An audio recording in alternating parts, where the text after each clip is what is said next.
Okay, Jen, I think what you are talking about is trying to delete objects from a Photoshop file. I did another video that was about how you can delete objects from a live paint file, and then I realized you were talking more about Photoshop. So I'm going to see if I can recreate your issue here. I think it all depends on how you've brought your AI file or your PDF into Photoshop.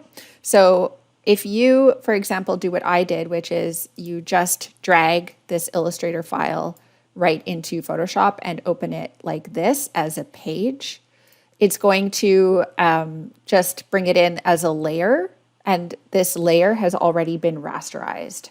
So if I zoom into 100%, then I can't edit this line work. There's nothing, if I click on the pen tool, there's no line work here.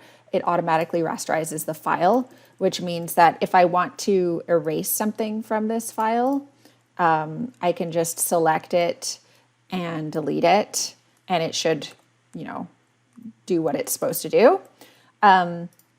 However, if you have a file open already, like you just start a canvas and then you drag and drop this into that, it may bring it in as a smart object.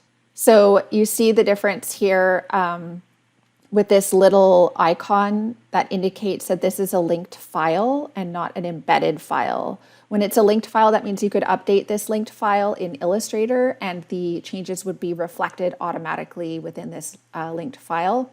And that is what a smart object is. And you cannot erase anything in a linked file. So for example, it says the smart object must be rasterized before proceeding, and then you can't edit it. So that's no good. Well, this is why we have layer masks. So I am just going to zoom in here. You can put a layer mask on this smart object, and it's basically going to erase it on this mask. So if I wanted to get rid of this information here, I would just make sure I'm on my layer mask and that black is in the background and hit delete. And there you can delete line work from your linked file without rasterizing it. So I hope that helps you, Jen. I hope that's what you were trying to do. And hopefully this layer mask solves all of your problems.